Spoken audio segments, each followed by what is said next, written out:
கர்த்தராகிய இயேசு கிறிஸ்துவின் பரிசுத்த நாமத்திற்கு ஸ்தோத்திரம் சொல்லி உங்களை இந்த கிருபையின் புதையல் நிகழ்ச்சிக்கு வரவேற்கிறேன்.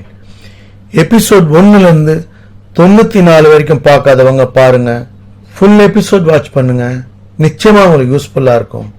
நாம ஆதியாகமத்திலிருந்து ஈசாக் யாக்கோபு அவங்கள பத்தி நம்ம பேசிட்டு வரோம்.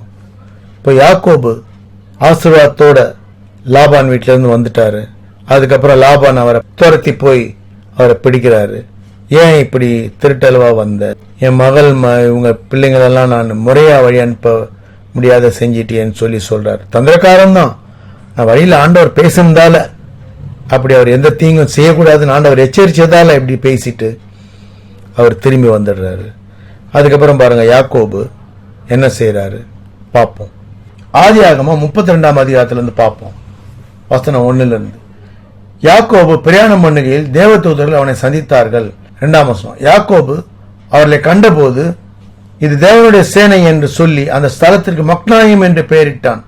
பின்பு யாக்கோபு ஏதோம் சீமையாகிய சேயீர் தேசத்தில் இருக்கிற தன் சகோதரனாகிய ஏசாவின் இடத்திற்கு போகும்படி ஆட்களை அழைப்பித்து, நீங்கள் என் ஆண்டவனாகிய ஏசாவினிடத்தில் போய் நான் இதுவரைக்கும் அதாவது ஏசாவிடத்துல போகும்படி ஆட்களை கூப்பிட்டு, நீங்க போய் ஏசா கிட்ட சொல்லுங்க, நான் லாபா கிட்ட இருந்து இப்ப நான் பணக்காரன் ஆயிட்டேன், அதாவது எனக்கு ஆடு மாடு வேலைக்காரிங்க கழுத ஒட்டகம் இப்படி எல்லாம் இருக்குன்னு சொல்லி போய் சொல்லுங்க அப்படின்னு சொல்லி யாக்கோபு சொல்ல சொன்னான் என்று சொல்லும்படி கட்டளை கொடுத்து அனுப்புறாரு. அதான் ஆர்டர். அப்ப போய் சொல்லு, இத யாக்கோபு இப்படி பெருகிட்டாரு அப்படின்றத சொல்ல சொல்லி அனுப்புறான் பாருங்க.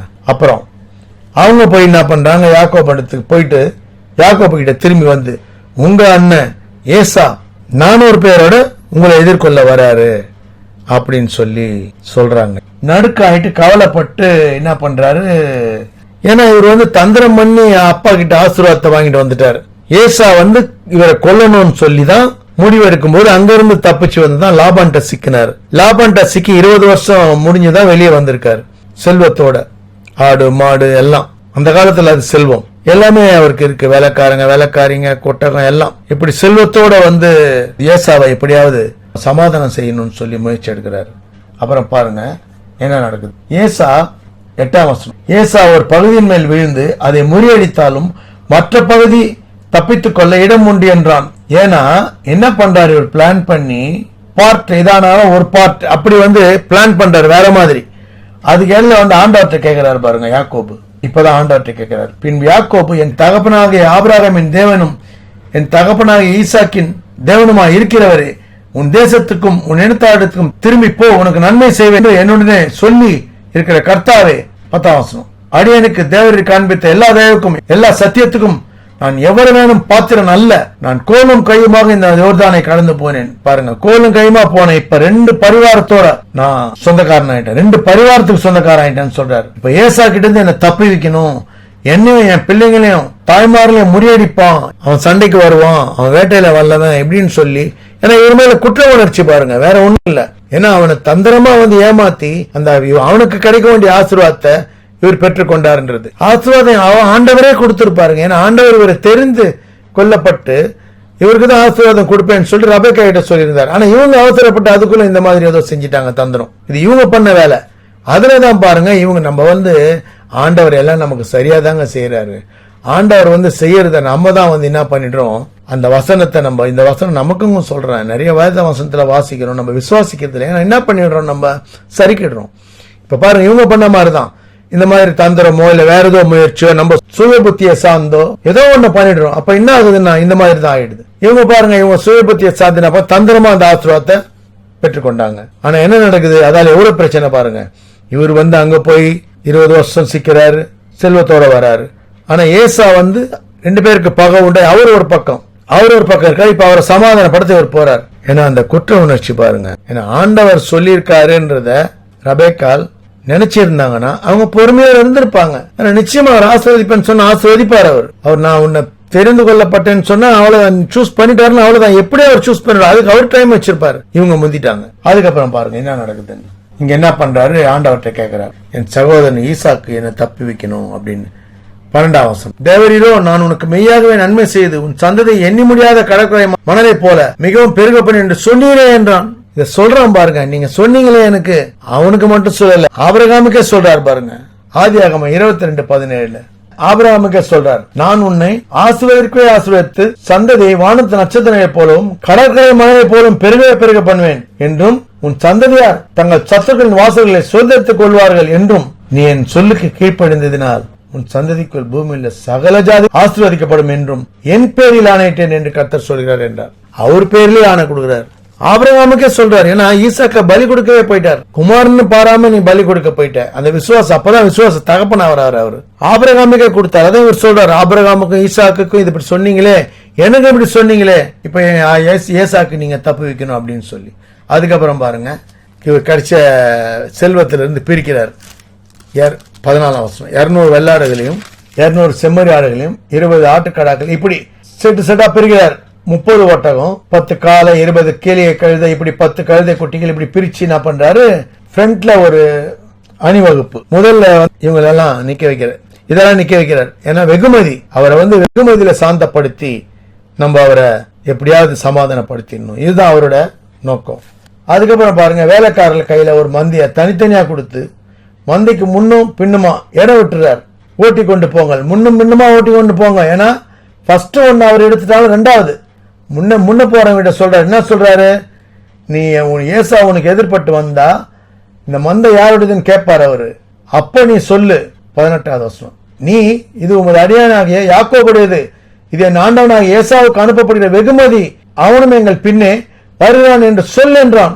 பாருங்க, ஃபர்ஸ்ட் அவனை சாந்தப்படுத்துறான். எப்படி, அதுக்கு அடுத்து பாருங்க, அப்புறம் திரும்ப 2ஆம் 3ஆம் வேலைக்காரன் திரும்ப அதே மாதிரி மந்தைங்களை வச்சு எல்லாரும் நோக்கி தான் சொல்றான். ஏசாவை பார்த்தா இதே சொல்லுங்க, யாக்கோபு பின்னால வராரு அப்படின்னு சொல்லி கடலை கொடுறான்.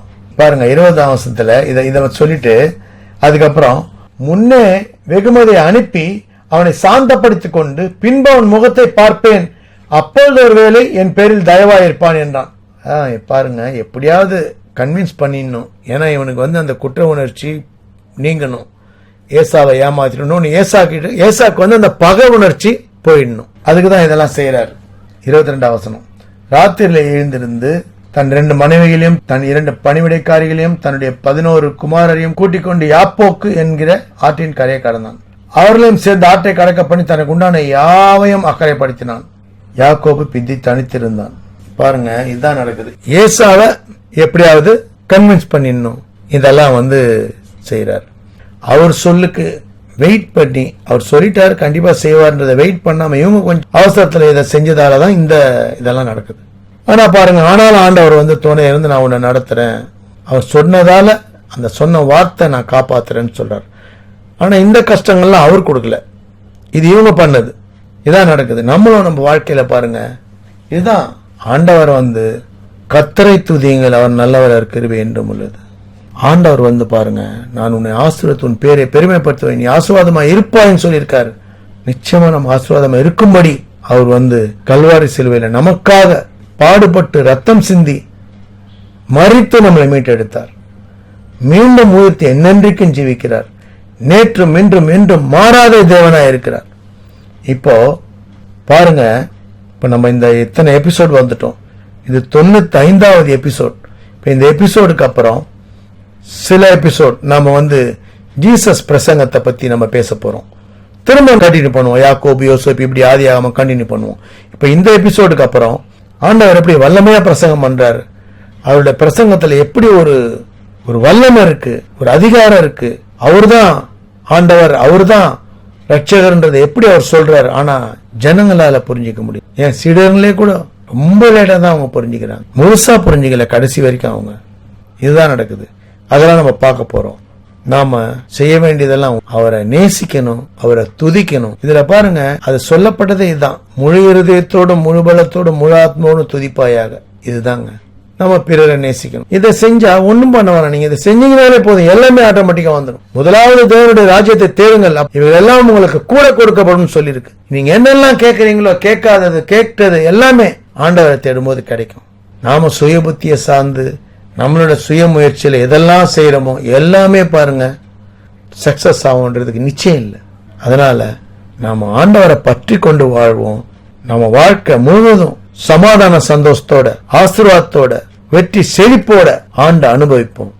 ஆண்டவர் நம்மள கிருபையால சூழ்ந்து கொள்ளும்படி அவர்கிட்ட எப்போதும் நம்ம ஜெபிப்போம். தொடர்ந்து வாட்ச் பண்ணுங்க. சப்ஸ்கிரைப் பண்ணணும்னு நினைக்கிறவங்க சப்ஸ்கிரைப் பண்ணுங்க. பிடிச்சிருந்தா லைக் பண்ணுங்க, ஷேர் பண்ணுங்க. அநேகர் உபயோகப்படும்படி நிறைவுக்கு வருவோம். God bless you all. கர்த்தராகிய இயேசு கிறிஸ்துவின் வெளியேறப்பட்ட ரத்தத்திற்கு ஜெயத்தை ஏறெடுத்து அவருடைய பரிசுத்த நாமத்திற்கு ஸ்தோத்திரம் சொல்லி நிறைவு செய்கிறேன். நன்றி. தேங்க்ஸ் ஃபார் வாட்சிங். தேங்க்யூ.